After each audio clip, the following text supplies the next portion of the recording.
This episode is produced by Pet Fox Studios. Pet Fox Studios is a recording studio in Morris, Minnesota. Visit petfoxstudios.com for more information.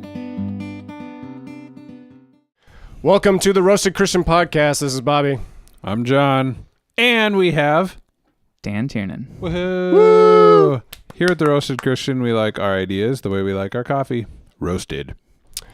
Thanks, listeners, for joining us again on the Roasted Christian Podcast, episode 9, with our special guest again, Mr. Dan Tiernan. Good to be here. Dan, I'm glad it is. I'm glad you are, because... It is glad it is. It is glad it is to be glad. Grammar to be and such. Are you certain? Had to get that in. So today... You're the king of the incredibly fast segue into what we're talking about. I'm just trying to see, if somebody listens to this podcast and doesn't read the title, how quickly can they figure out where we're going? That's Spoiler alert, what John said about 30 seconds ago was... Quiet, don't go there. Don't be explicit. All right, so John, I got you some cheap coffee today. I appreciate that. It tastes pretty good to me. We're doing an evening recording segment, and so instead of doing cheap coffee for some of us, we have cheap beer or bourbon. Daniel, what are you drinking? But not cheap bourbon. But not cheap bourbon. Excuse me. No. Middle of the road. Middle of the road bourbon. Wild Turkey 101. That's kind of my go-to. It's my favorite. Tell us a little about. Use your marketingness to describe the flavors and sensations you feel when you drink your go-to 101 Wild Turkey. Oh man, you put me on the spot. Well, maybe you need to drink a little bit more to get a good feeling. Right. One thing from I really Kentucky. like. Yeah, it's Kentucky straight. It's 101 proof, so 50.5% alcohol. So I like the strength in it. Mm-hmm. I don't know. The nose is really good. I don't know. It's some. If I did that, I'd start coughing right now. I'm so stuffed up. Some spicy vanilla caramel notes. Caramel notes. Meats. When was the word note used more for a describer of hints of flavor in things? Because I hear it often, especially when you get people talking notes about of coffee. Leather. Yeah, notes of this, notes of that. Notes of fruit. I don't know. Was it when they started taking notes? It's because you write it. Like when you do a tasting, yeah. And then you write down your notes and then you refer back to them. Okay, so I think it was being stupid, but does note, in my mind, note has the connotation of subtle hint.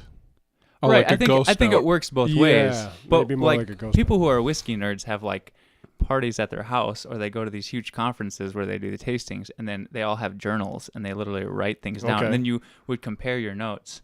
So I don't know if it has my note is a fruit note. What's your note? Okay. Right, and then depending on your palate, depends on the how advanced it is, how good your notes are, what you can pick up in it. I always felt like I have one of the blandest palates probably in the world. Whitney's, whenever she makes something for me that she feels is bland, I'm like, this is just wonderful. This is great. Let's eat up more. She's like, it's missing this. It needs more of that. Blah, blah, blah, blah. And I'm like, I don't know what you're talking about. I could just eat this all day. Your nickname in high school was Bob the Bland. Bob the Blander? No, it wasn't. I didn't have a nickname. But that's kind of nice, because then your threshold for enjoying things is very low. You're just you're content. I'm very content with food. And I wanted to be a food critic, but I'm like, my notes would be very short. Yeah, that was good. Yeah, pretty tasty. Yeah. I'm not really good at the notes yet. I'm just trying to figure out the process. I have. So one thing that has helped with me was watching what's that crazy English cook. Gordon Ramsay. So watching some of his shows and stuff, and when he'd go remodel Can kitchens. of worms. Why is it so awesome to be a horrible person on TV? Ratings. Maybe that doesn't. Because you secretly kind of want to be that person and have that type of level of authority. No. Yeah, that's probably it. No. Yeah, people love him still. I guess. And that's what you really want. I don't love him, for the record. Well, even though probably I should. One thing watching Gordon Ramsay, if anything, what it taught me to kind of be on guard with when going to restaurants. Like fencing? Yes, pretty close to fencing, is ready to battle people who serve me things out of a bag or things that were microwaved. I way more in tune with that now. Like, this is the iceberg salad bag that I can get off the shelf with some of the standard sliced carrots. Oh, and then your bacon bits? Yeah, those are microwaved. Who can't taste microwave? Yeah, exactly. Here you go. Would you like that French dressing on the side that just came out of the little pouch that came with the bag? Yeah, we'll just pour that right in there. So does that also extend to the wine? I think I have a lower threshold of the wine. Yeah. I mean, if they box the wine, I'd be like, I mean, it is. But if I'm spending $14 on a glass, I'll probably know the that's difference. my point. I mean, you're probably spending $14 on a glass that might be $30 for the bottle. Right. If Possibly. I spent $14. That gets me once, and it was like 3 months ago, and I didn't completely enjoy the process, but the wine was absolutely amazing. Yeah. I savored it over an hour and a half, and I was like, it's really, really, really, really, really good. Yeah. When we ate at San Francisco the last time we went for work, we had more expensive glasses of wine, and you could just immediately tell the difference. You're like, yep, this is a good. And they had the wine vault. We called it the vault. So it was a big glass room in the middle, kind of when you walked in, that was locked. And the sommelier had to go in. Only him had the key to go in there and get the wine and bring it out. I want to be that guy. I'm like, I wonder how much those bottles of wine cost, because it's not $14. Okay, so slight transition without any segue at all. Apparently, Teddy Bridgewater did not start. I saw this against Seattle. I heard about this. I didn't see anything. And which I think normally would have been okay, except that Zimmer didn't say anything about it. They said, what I think is he had very short answers like, why, whose decision was it to sit him? I decided to sit him. Well, why? Because I decided. Okay, so is that cause for concern? Well, they asked him, I was need there some any nods discipline? okay, Gabe is shaking his head. No concern. No concern. He said, someone asked, was there a disciplinary issue? And they said, Teddy Bridgewater is like the best human being. There's never been a disciplinary issue with Teddy. I would never have He's one. a Viking angel. Yeah. Or angel Viking? I guess whichever Would he title slay is his more enemies important comes first. in all white? Is that what you're saying? I don't know. But yeah, there was a little bit of concern, I guess. I was asked, like, so what do you think about Bridgewater not starting? And I was like, I didn't watch it. I don't know. But, I mean, my take was like, maybe he's getting treated like a pro who doesn't have to start. Maybe. Hopefully that was the case, but... All right, Daniel, what sports that you, in ranking your top sports, basketball top for you? Oh, yeah. Basketball is one of my first loves. Okay, what's Mom, after Dad, basketball? Jesus, and Yeah, basketball. Oh, boy. All right, so what's after basketball? Pretty true, actually. Sports you're going to watch? Oh, I'm going to watch. I only watch basketball. Okay. So maybe you're a good question for this, because we were debating this at work. Dan is a good question. Freaking A. I'm so horrible at speaking. Okay. If you had to choose between a significant baseball game and a preseason football game, and you had to watch one, what would you watch? I feel like this so is first a of all, I've leading never question. been to a professional baseball game or a professional football game. So then this is a good question. Yeah, I would do a significant baseball game. Okay. Johnny, you're more of a football fan. What would you... I'm definitely a football fan. I'm probably, as far as professional televised sports go, I think I'm only a football fan. Okay, so here's... See, but the significant baseball game, like, I like significant sports moments. Yeah. I just think that's a fun atmosphere that transfers from sport to sport. Gabe, Yeah, did I you could get be the watching question some right? Olympic event. I'm almost thinking I got it wrong, that is it a... So this isn't a real world scenario. You're just... is it a spring training game versus a regular season football game? Oh, yeah, that's what it was. So what happened was it was A-Rod's last game for the Yankees and a preseason football game. Happened at the same time? Yep, and our good friend Matt Baker was like, I'm watching the football game. And I'm like, it's That makes preseason. Yeah, You see but 3 seconds of your peeps, and you have a like historical moment possibly going on in another sport. Like, I'm not a basketball fan, so I related it to I would watch a significant basketball game over a Yankee spring training game. And I'm a big Yankee fan. Yeah, I would watch basketball. Aren't there like 180 baseball games in a season? 180, 162. Oh, okay. That's part of it. 162. So way Maybe. less than what you were thinking. So much. As a less. non-baseball fan, I think that's pretty close. So, yeah, 162 games. Yep. Okay, so back to the bourbon. Is all bourbon made from Kentucky? No, I actually think there's a so there's a distillery in Osakis, Minnesota, which is like a little over an hour from here. I heard about that. And I It's believe like Wild theirs Cougar or is something. it's a Panther. Wild Panther. And I think they make a bourbon. It's like $42. I'm not really. There's a lot of other bourbons that I would spend $42 on than one from Osakis, Minnesota. I don't know, man. It's pretty cool looking. You just ripped our Osakis fan Yeah, base. come on. Thanks, Show some Dan. pride. Osakis fan base. Since you have that in the Whitewater analytics, whiskey. you might not have it anyway. It's unaged whiskey without the weight. That actually does not really appeal. I would prefer to wait. I didn't know that. It's unaged? No wonder they started so quickly. Well, one of the Where were they 4 years ago? one of the whiskeys apparently is unaged whitewater whiskey. Okay. I don't know what's Yeah, going they've on, got but like 6 different offerings. Or I don't- something. I mean- I haven't tried it. I definitely dig their design. But no, actually. It looks pretty bourbon is like, there's a federal code.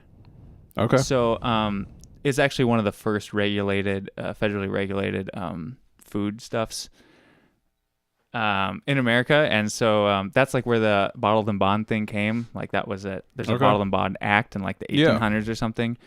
So you can make bourbon anywhere. It's primarily made in Kentucky. Okay. And then to have the label Kentucky Straight, it has to be obviously Sure. from Because yeah, there. I think like bourbon is pretty much like the American whiskey, right? Right. Yeah. So like Like- Scotland, you got Scotch, Irish whiskey, obviously. We know Right, where but that's Jack from. Daniels is not bourbon. Okay. Because bourbon also there's whatever the specs are on it, but bourbon has to be at least 51% corn. I believe it's never used barrels. The barrels can't have been used before. Oh, interesting. So there's different things about it. I need to get But- more into my liquors because I just like beer. You need to generally. get into your liquors. I drink brandy probably twice, 3 times a week. I would consider that frequent. That's I don't But know. that's about all. But That's that's just- about all we drink, though. Sure. yeah. I mean, I am. If I'm going for alcohol, probably 4 out of 5 times is in the summer is beer. Mm-hmm. Oh yeah. That probably switches in the winter to wine, and then like maybe 1 out of 5 is something harder. Mm-hmm. But- All right. I think we've chit chatted well. right. So Dan, What? So, John, we're gonna ask you about Trump. Yeah. Just you're gonna ask kidding. me- Oh my gosh! Can we make it like You just made my blood 45 pressure seconds? rise so fast. I just saw a vein pop out in Bobby's Oh face. man. Yeah. JK. What? I said, if we do, can we talk about it for like 45 seconds and no more? I think that was that basically. Oh, okay. We're gonna Yeah, talk about we Trump. already hit it. No, just No, kidding. no. We're not. Right. Well. It's getting a lot of airtime. Oh my goodness. Okay, I gotta say, did you see his apology? I heard he apologized about saying the wrong things. Oh my goodness. I think he He's said he like, was sorry for So saying the wrong things. sometimes I get a little heated up, and I say the wrong thing, and I sincerely, I'm sorry for that. See, And the whole time he's like smirking. I and think that whatever, hurts it's his like- personal brand. Yeah. Oh, I think my one goodness. of the crazy things about Trump is he would say crazy things, and he wouldn't give them up. Like Oh, people would yeah. ask him about it the next day, and he'd be like, "No." No. And I think that's what differentiated him. Yeah. So No, this- Obama founded ISIS. Did you hear that? And then someone Yeah, followed that up was with going around. okay, what did you mean by founded? I mean he founded it. But okay. I think too, like basically he's been testing the limits Mm-hmm. of the American people, like his whole campaign. And this part, I think he did just go too far, and Yeah. he's got to backtrack. But anyway, we really don't want to talk about Trump because Gary Johnson, 2016. that's how it goes every time on this podcast. You say that, and Bobby giggles, and then Yeah. you move on. Bobby can't stand him. I think he's great. I think he should at least get some debates. So Oh, that would be okay. yeah, so but you got to I post think some he's- stuff on Facebook, Bob. In Come this political season, I'm going with personal responsibility, and All right. everyone make your own life better. yeah. on. Sounds pretty libertarian to me. Oh, my Jesus. All right. Well, let's dive into our fresh roast. Good God. Oh, man.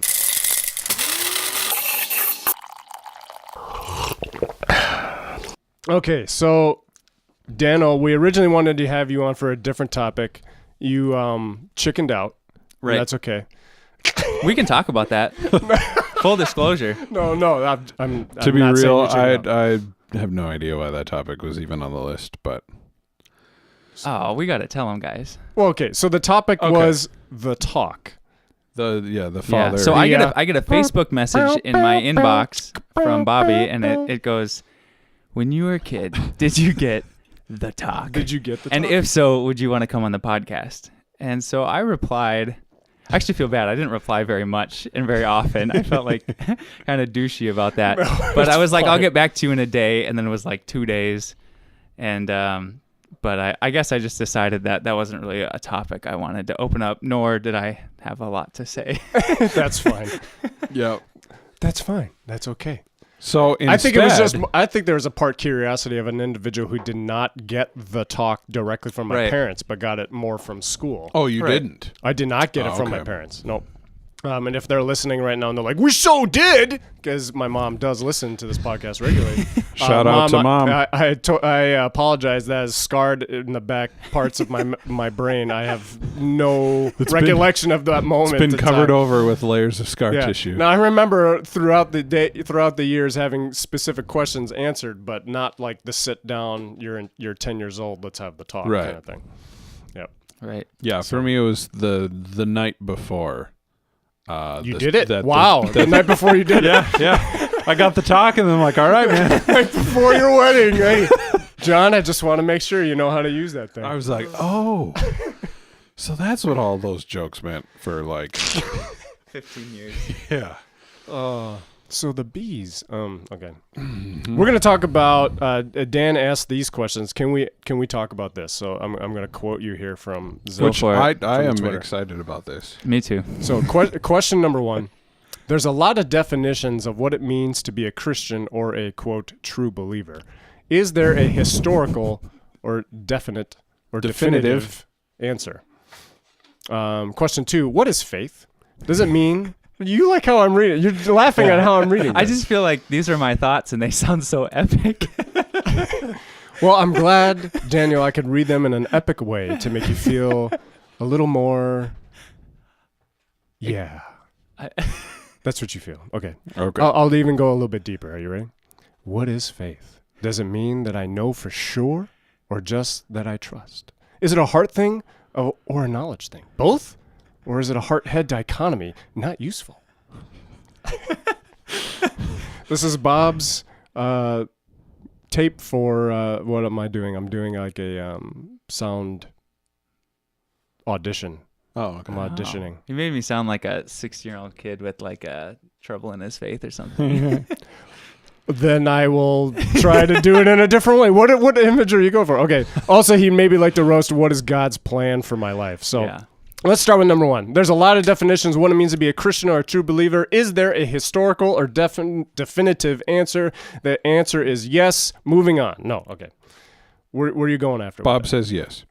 that? Yeah. I don't say yes. But I might say yes. Okay, yeah.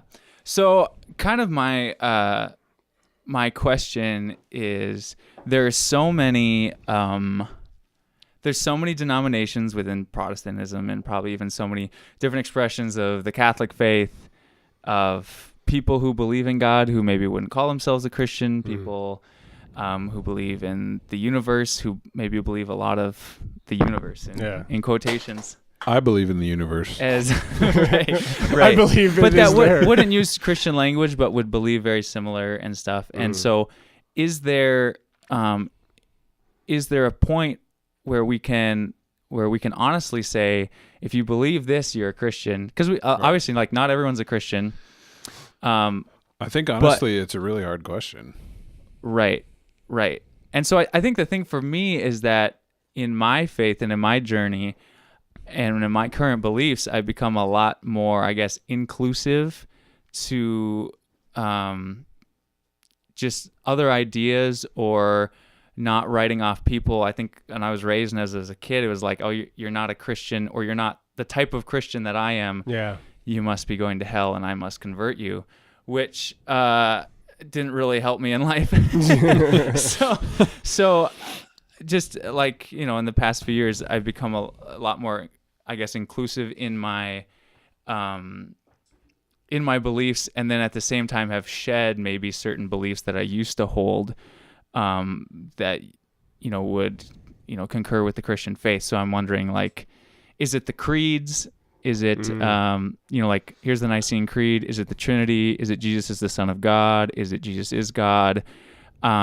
Because depending on what church you go to and which Sunday you attend, you could come up with thousands of ideas of what it means to be a true believer. For sure. And as someone who's gone to church for almost 24 years, hearing multiple things and different things at different times and different expressions of faith, it's honestly very confusing. And then you ask yourself the question at some point, does John's idea of what it means to be a true believer versus Bobby's idea have anything to do with my actual life that I live every day? Sure.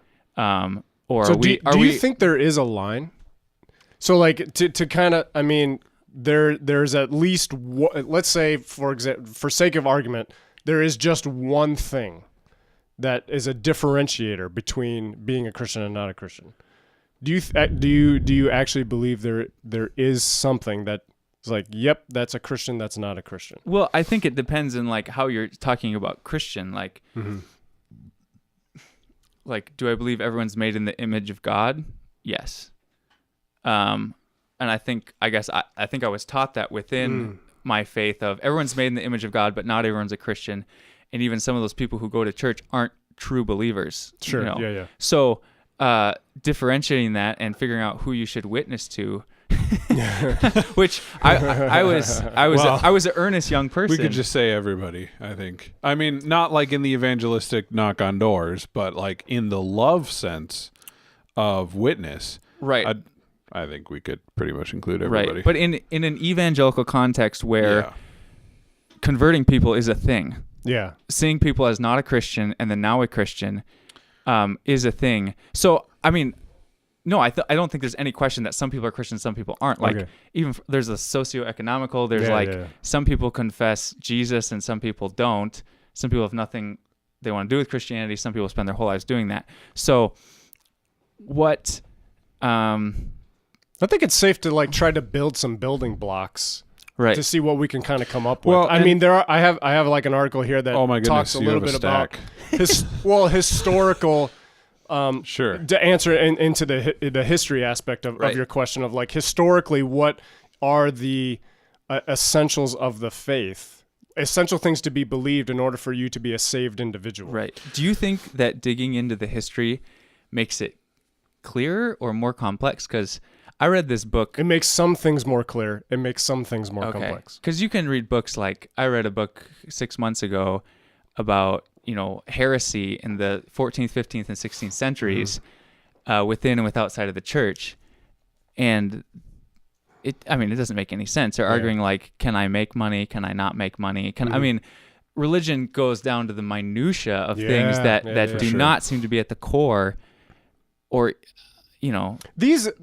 The what I have here is more at the core of these are things that necessarily need to be true for salvation to exist, and also these are things you need to believe in order to be saved about those things. So like it takes a bigger list of like whether or not you believe these things need to be true in order for like salvation to actually actually exist, and then out of those things that or beliefs or doctrinal statements, which ones do you need to believe in order to become a saved individual? Are we saved by knowledge? We're saved by faith. Or are we saved by, what is salvific? Yeah. Jesus. Because my confession is that Jesus has saved me, and I trust. Right. I trust for that. But knowing things and knowing which things, or believing or holding to certain things, seems highly subjective. where Jesus does not. That's been the conundrum that I've been kind of circling around, just thinking about the idea of what it means to be a Christian. Because if you look at the belief side, you go the knowledge route. It's like, well, I mean, I'm sure that there are demons who have better theology than me, just because they're aware of the spirit realm and whatever. If you go to the action side, then you're basing your salvation on works. So like either one, and maybe a lot of times you have to balance the tension and find out where you sit in between and have both. But maybe, as you suggest, it's neither. Well, I think what I was getting at in the second question is, and I think this is what's brought me some comfort, is certainty versus trust. Because I think the sad thing is that we tell people this is what you believe to be a Christian, and they reach a point in their life where they're not sure whether or not they know those things are true. Then you have a crisis of faith where I don't know if they're true, or like, I mean, when I was in high school and I was witnessing to a coworker, he was just like, just honestly, like, I just don't know. I don't know if I can believe you, what you're saying. Like, it would be against me to say, yes, I believe those, because I don't. I'm just not. I'm not at that point. So in that regard, trust, which seems like something more that the heart would do. I mean, I don't know if I can explain trust on this podcast, but whether or not I know these things, I can always trust in Jesus, depending on whether or not I know how the Trinity, like, whether I know like how Jesus saved me, or what happened at the cross, or if this particular story in the Bible is true, or science versus religion, or all those questions. You can have trust and not be able to know. Let me read off a couple of the things, and then I want you to evaluate on your perspective of like which things are you more putting into question. So I'll start with the list of essentials, and then the list of things that need to be believed. And when he says like, and when he writes down believed, it may not be like, okay, I understand fully what this means, and therefore I believe it, right? It could be just like almost an inherent belief, like because of this is like a logical conclusion of belief or something like that, right?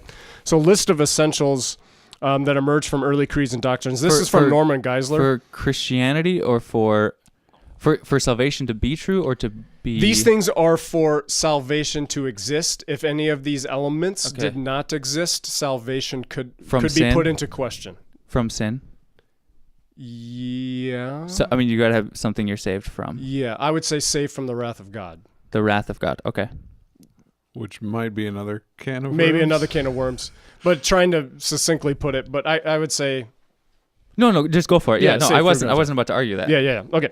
So 1 is human depravity, 2 is Christ's virgin birth, 3 is Christ's sinlessness, 4 is Christ's deity, 5 Christ's humanity, 6 God's unity, 7 God's triunity, 8 the necessity of God's grace, 9 the necessity of faith, 10 Christ's atoning death, 11 Christ's bodily resurrection, 12 Christ's bodily ascension, 13 Christ's present high priestly service, and 14 Christ's second coming. Wow. The idea with this is that it is covering justification, sanctification, and glorification.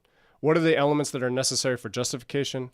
What are the elements necessary for sanctification and glorification? Does God need these things? Like God needs these things to happen before salvation exists? Saying God needs them, I think God has dictated. System, yeah, right? I think it's more... Like, we trust that the second coming is happening even though it hasn't happened yet. Okay. So that would just be one example where like we can be saved because we believe in that event. I don't think it's what is God needs these. It's what God has dictated is the truth, or his plan through his word or through revelation. Okay. That's more what I would say. So it's not like God really hopes that all of these things are true so that way he can save us. Because that's kind of the feeling I get when you say needs. Well, right. I'm just wondering, like, to me, the only necessary ingredient for salvation to exist is for God to exist. So I don't understand, like, I guess Sure. I always go into the premise that God you exists. would not go as far as the cross then. It's enough for God to exist for salvation. Dang. I think. Wow, this could get pretty deep. I think I get okay. Like maybe I can understand it this way: the world we live in is transactional. God is eternal. So, did the cross need to happen? Yes, but has it always existed in eternity? Of course. Well, yeah, he's I the think lamb slain from the foundations I think an of the world. element is of how God's interaction with human beings and what he's dictated as his plan to be the method of salvation for his people. And if elements of how we understand his plan don't exist, then how we perceive how the plan works would fail. I mean, I think it's... Does that make sense? You're going to have to say it again. Okay, sorry. I'm sorry. So God has dictated a plan essentially of like, here's the plan or the route that I'm going to use to save the people I've created. Right. And if this is our understanding of that plan, and if there are elements of this plan that we list here that don't exist, then how we understand the plan fails. So right, then, but then salvation doesn't fail. No, not necessarily. Yeah, correct. It's not necessarily. It doesn't fail, but salvation our understanding of how God has revealed his plan would falter. We would be completely lost on what he has revealed. Oh, that this plan works. Like God said, this is my plan. And we go, okay, we get your plan. This is how it breaks down. And if an element of that plan doesn't exist, we're like, whoa, then his revelation of his plan, something's wrong, and I'm not getting it. And I think that's what the historical elements those of were these like things 14 points. Yep. And that's just like, is that one dude's thing? Or No, like, I how think come this there's is- not 15? Yeah, there's or no 13. Come on, man. Yeah. No, I'm just saying, like, Yeah. could it be 13? Sure, yeah, but there's also the Okay.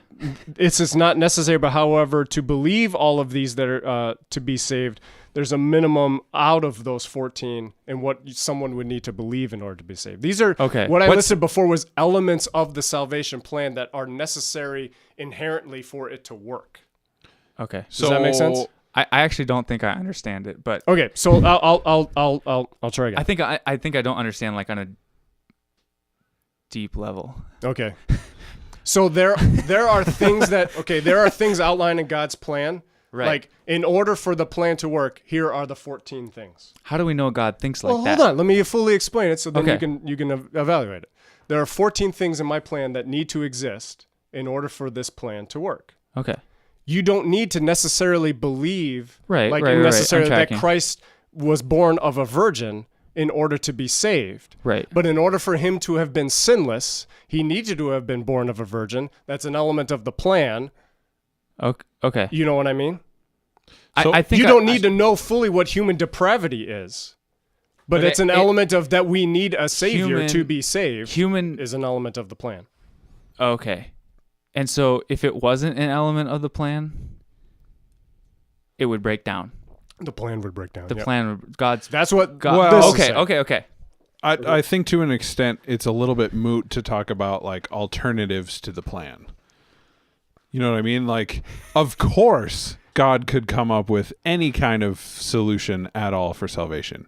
Right. But we know from Scripture that this is what he came up with, and this is the plan. Right. I think my question is we know from Scripture it comes out of people with 14 points in their plan and 10 points and 12 points. Yes, and yes. 1 point There are people who would argue these 14 points. Okay. Absolutely, yeah. Right. But this is one dude's That's a outline historical of what he perceives as the historical elements of what is consistent with salvific necessity. Right. So the thing that I am confused in is if we know this is this one dude's interpretation, which, and maybe it's not this one. I mean, I'm not like arguing that he's not a scholar. Yeah. You know, obviously there's scholars, but how do we read that and then go, we know? I just don't know how you put a we know before this is God's plan when this guy in all his scholarly research and stuff, and we know humans make mistakes. Sure.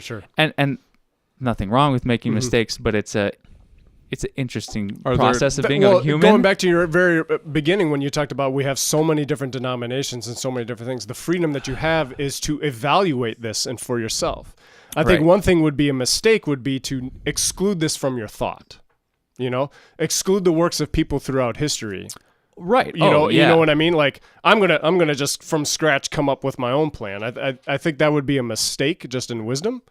Not necessarily saying that you couldn't do that, but I think there are elements that you can look at this and it is safe to evaluate it and be like, okay, do I really think that Christ's virgin birth is a necessity for salvation? And that's actually one of the examples he gives in here is like, you could challenge that because God could have born him naturally, yet through a miraculous event released, if there is a natural element to the bondage of sin, if you're born of two human beings, that I'm going to just remove that.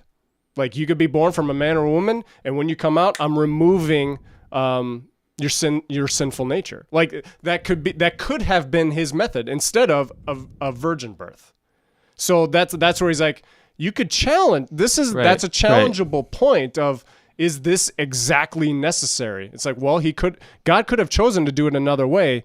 So then that brings into question, is that exact belief necessary? Right.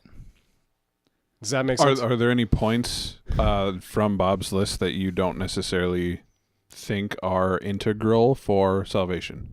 To exist, not necessarily to be a saved individual. Do you want me to give you that list? Oh, to exist? Wait, for what? For salvation for the salvation to exist. To be available.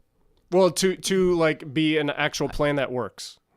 To me, actually, that whole thing is just there are elements of the 14 points that are a plan that I don't need to believe in. If it exists somewhere in the fluffy realm, like let's put it this way. You're looking at a web page and you put in your information to the form, and you know when you click the submit button that you're signing up for something. Do I have faith or am I certain? Wait. You know, like I just have to believe that what I'm putting into this form when I click the submit button, that it's going. And it's going to do what it needs to do. When I hit the submit button, I'm submitting to buy this thing. So you're saying but those 14 so many points things that are going on in code in the background that are a necessity for your order to be processed. Those things all need to happen in order for your credit card needs to be valid. Your address needs to be valid with the postal service. All of these things are going on in the background to validate your purchase. But you don't need to even believe in that when you put down your address that it's going to be a valid postal service address. You don't need to believe that when you put it in and hit submit. I guess this is where I'm coming from, really and I get what you're saying. You get what I'm saying now? There's mechanics behind the product that are in place, which allow the product to be experienced, felt, touched, to believed. actually happen. Right. Yeah. Okay. Those are elements of the product in order for salvation, and that product is salvation. I guess the thing, like, as soon as you say God exists, well, I mean that. As soon as you say he exists, then to me salvation exists, no matter what. But what if he's a bad God who doesn't want to save us?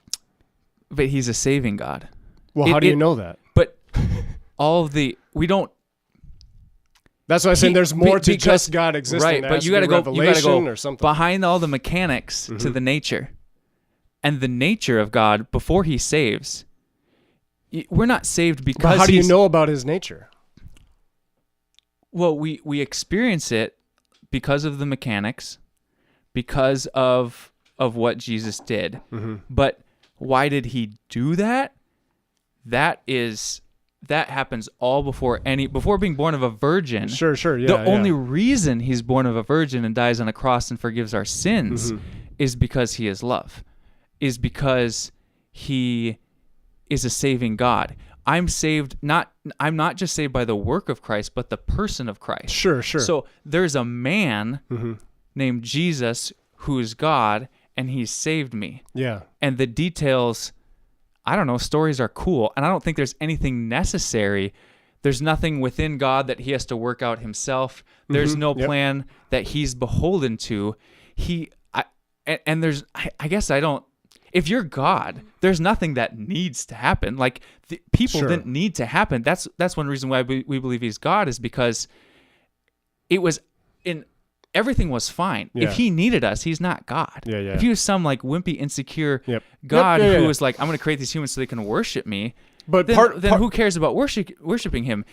we're the overflow. And everything he does is out of overflow. So I don't think he even operates within this needs to happen. This like there's no list. Yeah, true, but part of it is a breakdown that need to of happen for us. Yeah, part of it is a breakdown of answering to your core question of right. How do I know I'm a Christian or not a Christian? Right. Because these are the elements of how we evaluate things. You painted a great picture of God in the fact that he doesn't need to. There aren't necessities, but we are not in that state. There are necessities, but we're for affected us. by that state. Oh, for sure. He made it possible. But he also he's revealed it was elements impossible of these things before. for us. Right. So it's cool. Like there's a story and stuff. Right. but we're kind of circling around the core question, which is, are there things that are required for us to be saved? Right. I think that's a facetious. How do you say that word? Facetious. Facetious question. Chasmouche. Yeah. That's a fly swatter in French. Because I guess like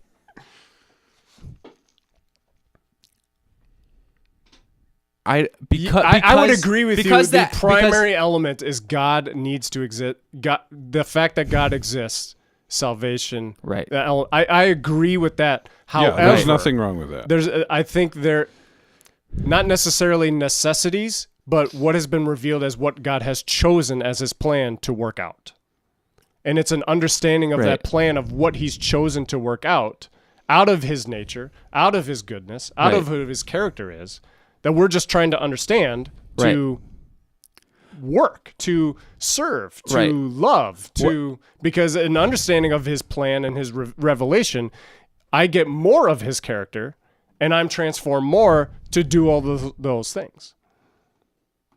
I think you can experience it more, but I think before you hit his plan, if he is God and if his saving work is as awesome as I would expect a God like him to complete, his saving a work had effect on you before you ever knew any of those 14 points. Oh yeah, I agree.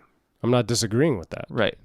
But I don't have to agree with the points for the points to be objectively true. Right. So you're saved before you knew it. Yeah, and we got back into our future discussion. Yeah, I would say that there is probably an effect.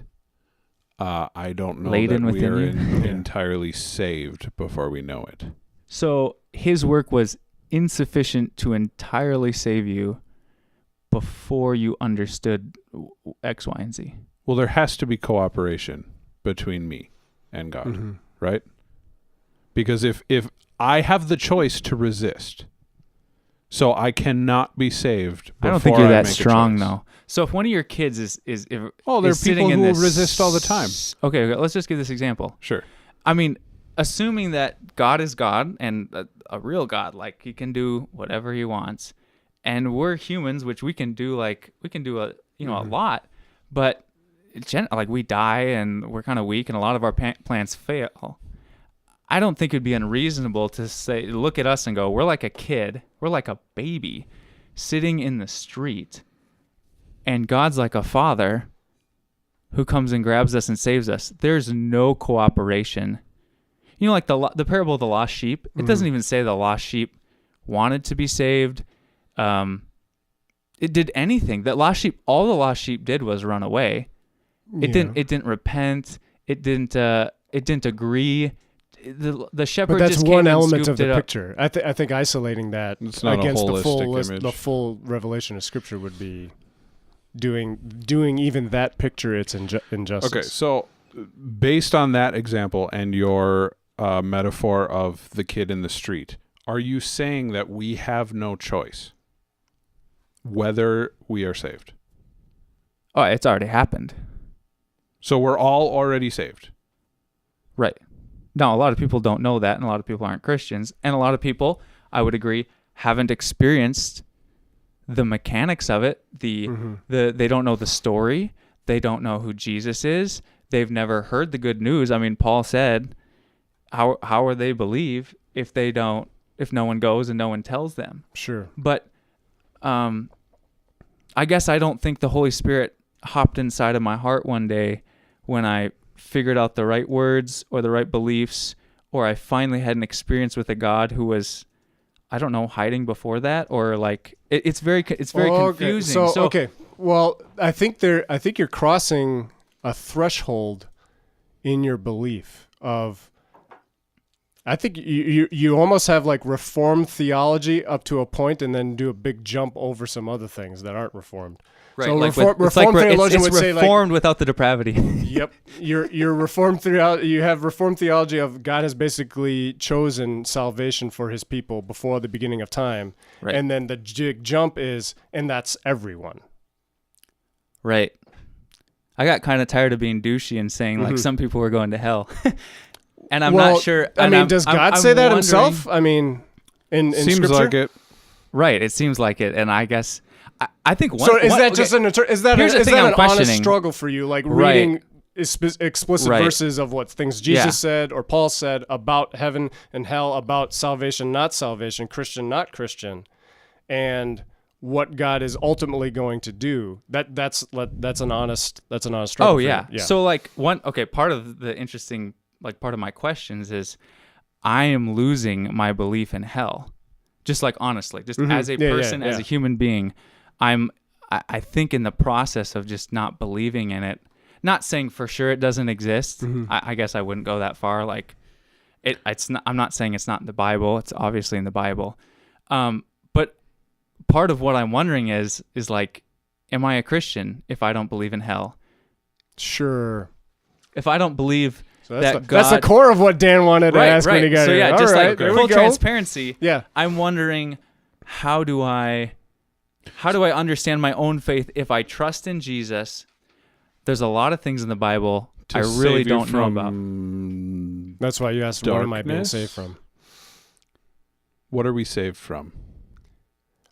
I think there's I don't know. Yeah, Okay. yeah. I think there's to be honest, I would say there is an element of personal experience and what you have dealt with and wrestled with God on your own. Right. That is conflicting with what you read as a revealed truth in Scripture. And so you're wrestling with what feels like a dichotomy in between what you feel like Right. you've experienced versus what you read. And Do you feel like you have not saying like made a compromise in order to make your feelings feel better? But I think you are saying that. That's but okay. kind You of can say it. but No, kind go of for that it. way. Do you acknowledge, because you even said like, well, Right. yeah, hell's in the Bible, but I don't believe in it. Like, so then Right. But where, the where thing does is, it where okay. does the line, you're drawing If- lines and it feels like they're very like wavy lines, and it's kind of Right. you know right. what I mean? So I mean, Wavy line. wavy lines. Right. Right. Yeah. So there's a problem when you open yourself up to different theologies or multiple perspectives, or read a lot of and listen to a lot of different teachers, which I guess like I've done in the last couple years. And you know, like the story just isn't, it's not all the same. Sure. Because each one has a different understanding of it. And that's, I guess, like, that's just really confusing, and it kind of leaves you with, okay, this guy's like, yeah, hell exists for sure, and this person's like, hey, that's a metaphor. Sure. So when you live, I guess, so for most of my life, I just believed with what I was raised with, which you sort of find out is like a subculture in a bubble. Yep. Within the world. And I think the resulting thing is there's a lot of beliefs in my life that didn't yield fruit. I looked at them and I said, all this brought me was pain, anxiety, and fear. And so maybe I'm going to let go of those, because literally they're only producing bad. I mean, that's a biblical concept. Sure, yeah. But like, they're only producing negative things in my life, and they're not producing good things. And Jesus said, do you feel like you've tossed a lot of those out, or have sought to refine what is wrong with the belief?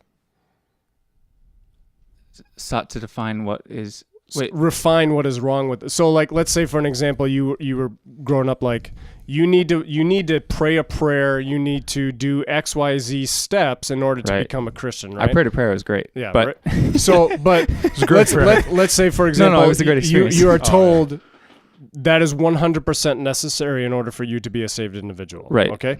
And then you're like, well, wait a second. I don't know if that's really true, because that's not lining up with what I really feel like is going on.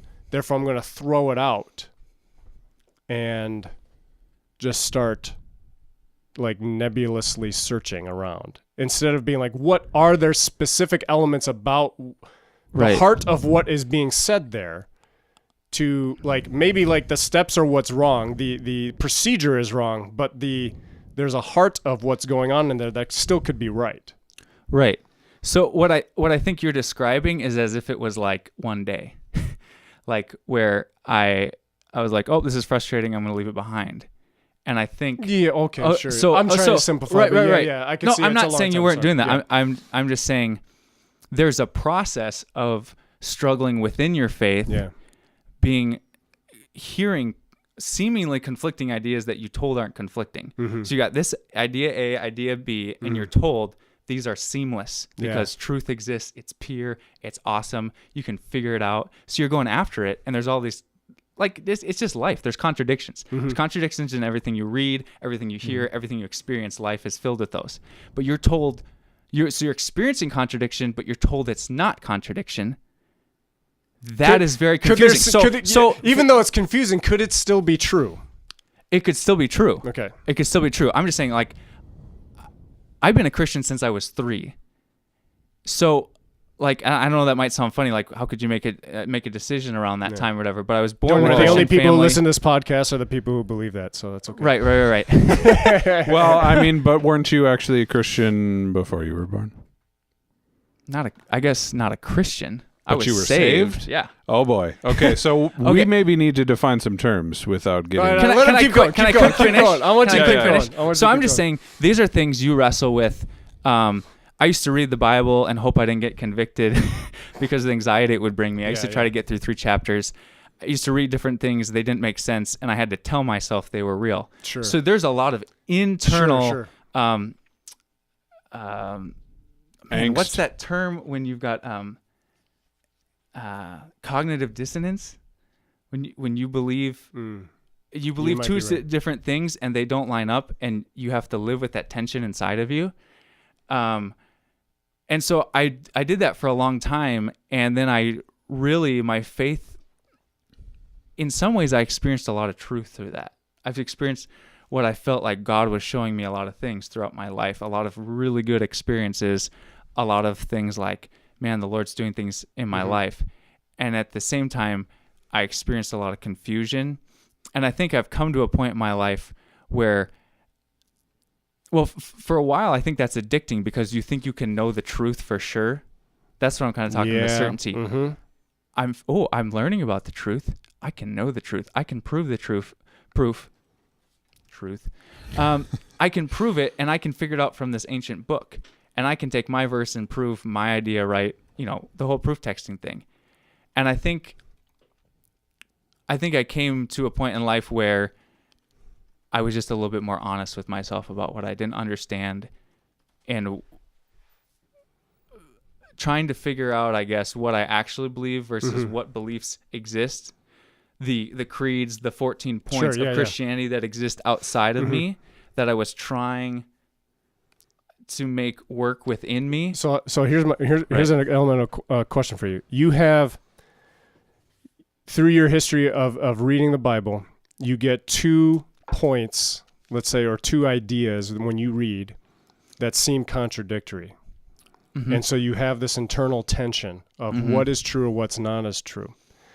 Do you feel that A, one has to be true and the other one not true, or B, that there can be a mystical tension between the 2 and there are elements that are true at the same time? It feels like you're going more towards making A true versus B true. So, like, obviously, theologically, it's really lazy because... No. No, I'm with you. It's really lazy to be like, that doesn't work with my plan. I mean, that's how cults are started. Yeah. That's like... Yeah. I will disregard, this and keep this, and this all lines up in the way I understand it. in some ways, I think it would appear so. In other ways, I don't know if I will ever, like, God commands war and God commands people to be killed in dozens and hundreds and thousands. Yeah. And God is love. And he's completely loving and there's nothing wrong with anything he does. That can make you have a very violent worldview. Yes. Yep. And a very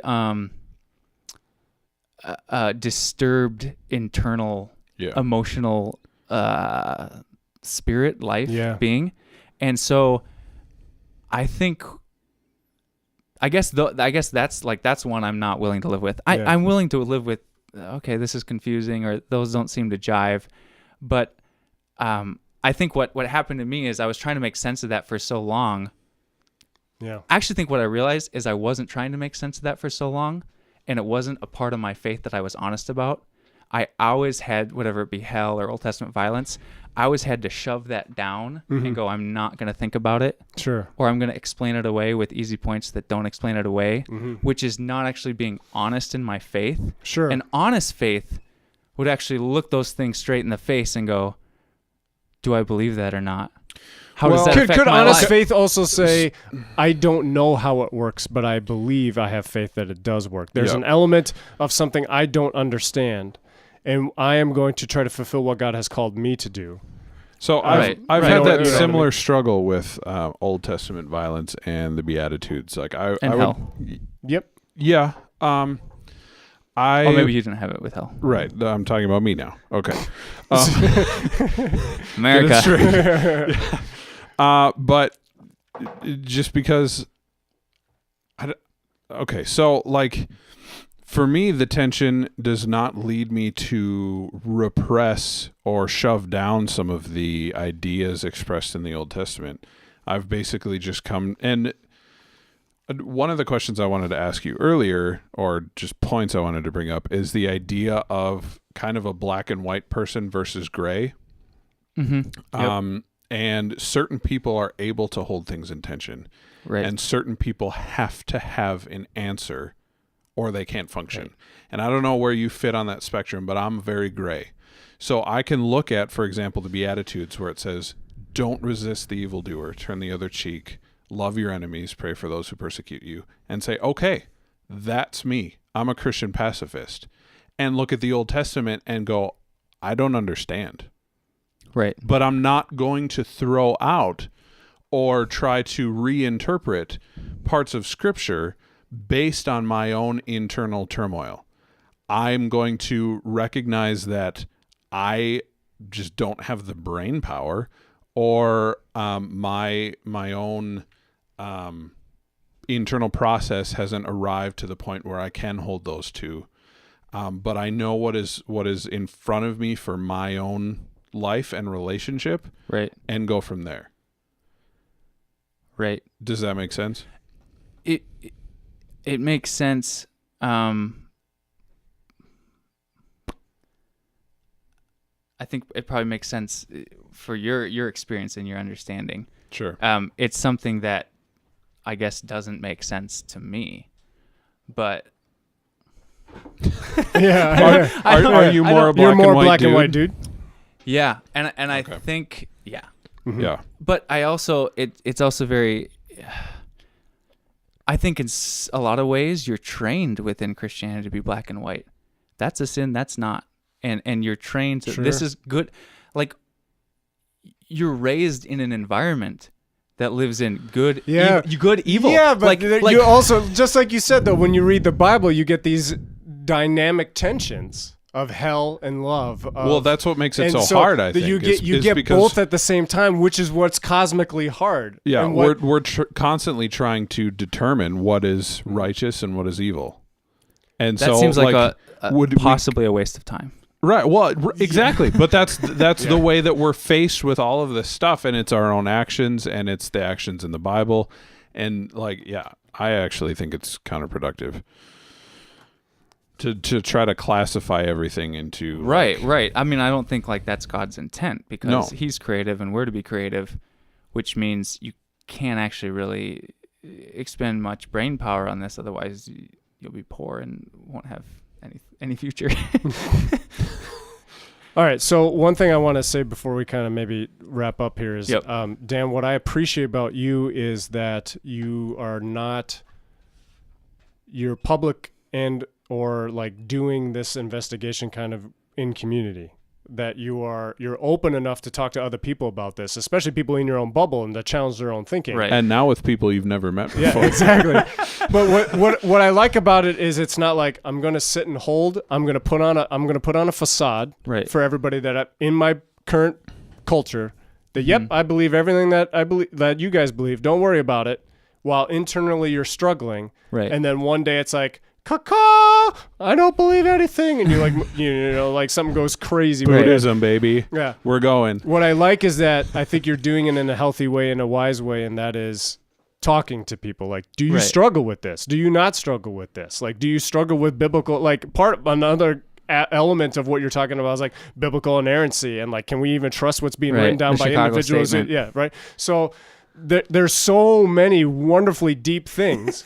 But at the same time, there's also like, is that worth what we're doing? What can we agree on? And I think there are elements actually of those, what does it mean to be a Christian elements that we all can actually agree on and be like, Christ, right? Like, I need a savior, a cross, and love. And, like there are all these elements that are like, okay, so now what are we going to do with that? Are we going to just sit on our hands and do nothing? Are we going to talk about things? Are we going to like share love with people? Are we going to serve people? What are we going to do? I think that's one of my things I struggle with the most is we can talk till we're blue in the face about this crap. What are we doing? Because if all we do is sit around and talk, we missed it, in my opinion. Right. We missed it. We missed the whole point of who our God is. So So don't listen to this podcast. Go out there and do stuff. That's right. Well, on your road and travels to going serving people, you should listen to this podcast and share it with other people. To get fed, to get edified. Yeah. We're good for that. All right. What are we? If we're food, what are we? What is this podcast? Are we Doritos? Are we steak? Are we beer? Are we... I feel like rutabagas. Honestly, I feel like the steamed vegetables on the side. That are healthy for you, but when you bite into them with a little bit of sauce, you're like, "Ooh, I can." I was thinking chips and salsa. I can have that. I was kind of I'll go with chips and salsa too. Yeah, I'm the healthy historical variety. I'm like of your guys' junk food crap that you're dishing out to people. To me, roasted Christian is like, okay, I've had a meal. I need a little something else while I watch a movie. I'm just going to have my chips and salsa. You would listen to this while watching a movie? No, it's a metaphor. That would be interesting. Turn it on mute and listen to the Roasted Christian. While you're watching Star Wars. Or Interstellar. 4. Yeah. No, it's a metaphor. If podcast is food, then I have no idea what a movie Aren't would we be. Coffee? No, we're not coffee. We drink coffee. Too easy. We're not, Too easy. Go deep. Go deeper? Are we the beans? We're something that's going to be much better in your life once you process us. That the plants grow once you get us processed through your system, like it's going to be good. Oh, okay. Shoot. Shucks, bro. Do we keep going or not? Crap. I really wanted to swear on this since you could, but I didn't fit it in. Well, fit it in. Yeah. No, I can't now that I mentioned it. All right. I'll give you an opportunity. Okay, so we're gonna do our segment here of just roasted reviews. So as you listen to us, think about something you want to review, and you could slide in a swear word, and we'll bleep it. So many swears. We'll even if you say a regular word, we can bleep that word to make it sound like you're swearing, and we can take the E off of you guys still makes bleep sense. the swear words now? No. Only if we don't want it to be explicit. We haven't yet. Yeah, but we haven't sworn since the swearing episode. Well, come on, Bob. You said damn in episode 7. I have a problem with that being a swear word. Damn, Daniel, back at it again. Well, apparently you just did. If you really think damn's a swear word. Yeah, you probably need to repent right now, actually. Right now, because God is not going to save you. He's pissed. Yeah, he's pissed. Wait, that's kind of borderline. Just kidding. Okay. Roasted review. Okay, you go first. I'm going first. Well, I'm going to review Suicide Squad and, by extension, I watched it twice. DC movies. Because, come on, guys. I watched it twice. It was great. Excellent soundtrack. Will Smith is a baller. Margot Robbie. Margot Robbie. I'm pretty sure I saw it the second time. I'm pretty sure the entire movie is about her, which is cool. Actually, like that's where the main plot and storyline. They might have gone farther actually if they had like not an origin story, but like her as the protagonist. Like call the movie Harley Quinn. Like I don't know, that might be cool. Anyway, destroyed by critics. Absolutely murdered. I think it was Metascore was like low 40s. I mean, it was just a hair better than Batman versus Superman. So I paid attention to the critics for Batman versus Superman, and I didn't go. And a lot of people are like, "Oh, it's fine. Like, don't listen to him, whatever." And I'm like, "Yeah, but I mean, critics are like they kind of know what they're doing." Apparently, not with DC, because entertainment value, I think was higher than Star Trek. It was just a grand old time. And so then after that one, I was talking with a buddy and he's like, man, if you like Suicide Squad, you should go see Batman versus Superman. So I did. And it was also great. So critics, back off of DC because you're killing their profit and we need more DC version of are these both of these movies? No, I haven't seen either one. I haven't seen Batman vs Superman. So are they darker? I mean, like, and that's what's more up your alley. They're PG-13 darker. Like, sure, they're not. But the plot elements are darker. Like, they're not as big. They're not as. They're more subtle. Yeah, sure. They're not as funny. Okay. They're not like cracking jokes, but I think that's okay. I'm okay with that. Yeah, that's totally okay. I mean, there were a couple chuckles in Suicide Squad, but it wasn't like every time any superhero jumps on screen, they're like cracking a one-liner like Marvel. No it's Iron like, Man. Come on, man. Yeah. So yeah, I enjoyed it. There were a couple parts that were frustrating. The sort of the one who brought the squad together is just, I really hate her, which is probably the point. But it got a little boring and like kind of draining the second time around. I was like, come on, man. So not a perfect movie by any stretch, but entertaining. I would not let your under 14s maybe watch it. It is odd. If I hadn't known it was PG-13, there were points that I would think it was R. So it's pretty intense. You don't see much, but I was seeing some R-rated movies when I was pretty young. It's intense. I think we need to desensitize our kids a lot more. Okay. Sometimes R-rated movies are cleaner. That's true. That's true. Like they just had one too many F-bombs. Yeah. Exactly. I would say that The Matrix is a lighter movie than this. Okay. So take that how you will. Sure. Okay. So my roasted review is of a classic. I'm going classic route again. Does it age me? Probably. Hey, I've seen it. Blade Runner with Harrison Ford. Never seen it. I hated this movie again. I really did. Did you recently watch it? I saw it about a couple months ago. Okay. So I'm trying to, from memory, what sticks with me, kind of like Dano, who's just 100% experiential and doesn't use his thought, is it just I remember all the feelings. I thought we weren't going to roast people. Come on. No, he knows what I'm saying. He knows I'm not actually saying that. We can all roast each other. Okay. I'm game. Yeah, you would be. I know. Okay. Back to Suicide Squad. It got 26% on Rotten Tomatoes. Continue. Okay. So I think now this might be sacrilege. I mean, it's possible, but I don't know. I've already had enough of that on the show. On my part, not your guys. You guys are. We're so orthodox. Y'all are orthodox. Y'all love Jesus. As we're drinking our bourbon. I think Harrison Ford. Oktoberfest. I think Harrison Ford is overrated. That's not what. That's not sacrilege. Gabe is freaking out, and so is David. Yeah. I think that's fine. Our producers might just bleep that out. I think he's overrated as an actor. Oh, totally. Yeah.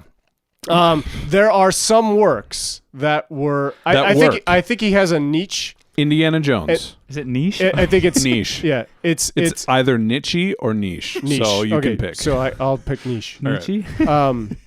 I think his sweet spot is Indiana Jones and sweet. like He did when he's candy-colored president, like Air gumdrops. Force One. Yeah, but even that, That's more. I don't know. other people could have done better. Put it that way. And so maybe it's not his sweet spot because Tagline all for of the his show. movies are like this. All of his movies are like that, and it's like he either himself Yep. hits or miss in his own movie. Like Tom Cruise, He's like is similar in Right. like movie genre actor. Yep. And Tom Cruise, in my opinion, I think he hits it out of the park every single time. Yeah.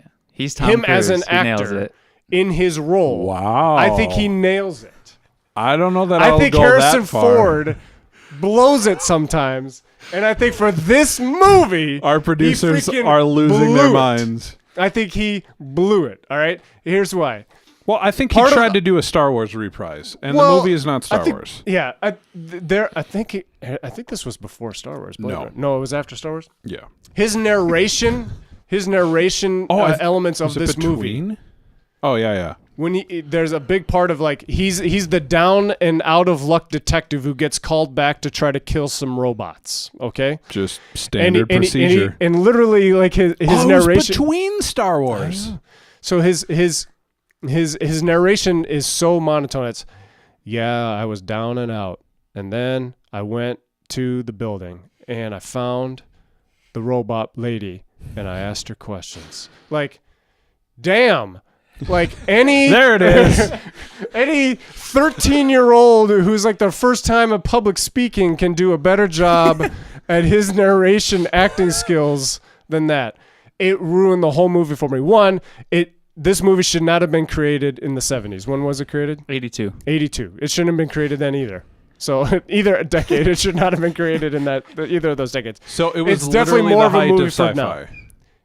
It's They might remake it, Did actually. Yeah. filmmaking take a step back in the 80s? I feel like there's a lot of good 70s films. I Like don't know. a Return lot. of the Jedi is one of my favorite movies of all time, and that's 1983. Yeah. Okay. The Rambos. Yeah. Well, okay. Terminator. Either way, I See, think Terminator is where I go. Let's, Yeah. Blade Runner, in my opinion, is incredibly overrated. I think the storyline is, or how they jump with the plot and how they develop characters is just, there's no connection. And it's just like this unbelievableness of, well, okay, we got a flavor of who Harrison Ford is and what he's about. Then all of a sudden, like in 2 lines in the next scene, it's like he's a completely different character. And you're like, what is this? Like, who is this? It's just too stupid. Yep. I think the concept of what they were going for, a sci-fi film, could be done and could be done today and be way cooler. Well, sure. But how they executed this thing was just total crap. Ridley Scott did it. Did you know that? Yeah, I think Also, it's an Shit. adaptation No, of There Do you go, Androids Dream of Electric Sheep by Philip K. Dick. you know where he could stick it. Oh boy. So can our consensus be that critics just suck? Because they gave that one I think we're way better. an 89%. spoken like a true I- critic. And this movie just doesn't do it for me. Man, Cool. I kind There- of want to watch it now. You should. I mean, Is it- I is it would on love to hear Netflix? your. It was. It I think it goes in just and went out, I off. think. I think it just went out. But if you can find a way to watch it, you should, and let me know. Like, because Yeah. I want people's opinions. Because apparently I'm in the 11th percentile of this movie sucked balls. Hey man, I'm right there with you. Actually, that's not my prognosis. My prognosis was weird. Like I just really didn't understand much of it. The When that movie or happens your to me, I prognosis jump was to weird? suck balls. Like, weird, don't get it. What is going on? Oh, I know what this feeling is. Bob, It's You suck have balls. the propensity to be the most judgmental critic ever. Yes. Isn't I'm that okay? confused. This sucks balls. Exactly. But no one has been able to tell me, like, I don't understand in What- the Bible. what- Sucks balls. no, but no one's been able to tell me, like, Bob, this is what it's going for. They're like, oh, it's a struggle between who you really are. I'm No, like, no, I'm this movie sure- did not go there. Yeah. You think it's going there, Right. but your brain's too small. People try to tell just you jump that. there. Like, you it's just crap. don't allow them to change No, your like mind. you cannot You're like, tell nope. me this is a struggle of what it 2001, means to not a be good human. movie. No. Like, total crap. You just want it to be that because it's got robots in it. Oh, immediately when there's robots, it's a story about how we really are human or non-human. That's bullshit. Like, it's just, You're so punk rock, Bobby. oh, man. But it's tech noir. What? It's tech noir. What is that? Like film noir, except film with noir, tech. but techie, sci-fi. Suck balls. Is my response. I'm just sticking with it was weird. Do you have any suck ball reviews for us today, Daniel? No. Hey, mine Suicide Squad was positive. You can pick up positive. Or don't. Positive. Whatever. Suicide Squad was good. It was Yeah. fair. It's entertaining. All right. I might That's all have it to go needs to see be. it. It's intriguing. Will it take me somewhere? Will I have an emotional connection to the people in the movie? I don't know. No, but Will Smith's cool. Yeah. Well, that's an emotion. Like, oh yeah, he's cool. I feel better about being myself because that guy's cooler. Maybe if that's how you. I don't know. Oh, okay. One complaint. They had a Tom Hardy knockoff, and I don't know if Blade they Runner couldn't 2? afford Tom Hardy, or if he said no, or if they're just trying to be sneaky and they failed, because the dude seriously should have been Tom Hardy. The Gator guy? No, the Australian. Oh, right. Yeah, that was totally like I can imagine them writing that part for Tom Hardy, and then he wasn't there, so that was kind of a bummer. But what do you do? All right. Well, Dan, thanks for coming. Yeah, I'm glad we thanks had for this. having me, I guys. think we could definitely do a part 2 on this and just keep going, and then part 9 and 10 until we eventually convince you that you're unorthodox and you need to jump on the train because you're not really a Christian. Because being 3 years old and saying that is just totally not true. Oh man, sign me up for that train. All right. Well, this has been the Roasted Christian Podcast. Thank you, Dan. I'm Bobby. I'm John. Signing off. Thank you For listening. for listening. That's what I say at the end. Say it again, Bob. Thank you for listening. You're welcome.